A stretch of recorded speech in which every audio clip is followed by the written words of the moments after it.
లక్ష్మి మనీషతో ఈ విధంగా అంటూ ఉంటుంది. తప్పుకోవడానికి నువ్వు నా మీద వేసింది మామూలు నింద కాదు అని చెప్పి లక్ష్మి అంటూ ఉంటే, మేం వేసింది నిందో నిజమో కాసేపట్లో నీకే తెలుస్తుంది, నీ క్యారెక్టర్ని అసాసినేట్ చేయబోతున్నాను అని చెప్పి మనీష అంటూ ఉంటుంది.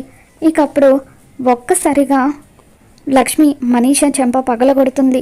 నువ్వు కనుక ఇలాగే ఎక్స్ట్రాలు చేస్తే నువ్వు నోరు చేతులు అన్నీ మూసుకొని ఉండేలాగా చేస్తాను, జాగ్రత్త అంటూ లక్ష్మి మనీషకి వార్నింగ్ ఇస్తుంది. తర్వాత మనీష జున్నుని లక్ష్మిని DNA టెస్ట్ కోసం కారులో తీసుకొని వెళ్తూ ఉంటే అప్పుడు మిత్ర బయటకు వచ్చి చూస్తూ ఉంటాడు. ఒక ఆడదాని మీద మీ కళ్ళ ముందే మచ్చ వేస్తూ ఉంటే అలా చూస్తూ ఉండిపోయారు ఏంటండి అని చెప్పి లక్ష్మి తనను నిలదీసిన విషయం మిత్ర గుర్తు చేసుకుంటాడు. అలాగే లక్ష్మి కూడా కారు ఎక్కుతూ వెనక్కి తిరిగి మిత్ర వైపు చూస్తూ ఇప్పుడు కూడా ఏమీ మాట్లాడకుండా మౌనంగా ఉండిపోయారేంటండి అని చెప్పి అలా బాధగా మిత్ర వైపు చూస్తూ ఉంటుంది. మరి ఈ వీడియో మీకు నచ్చినట్లయితే తప్పకుండా లైక్ చేయండి.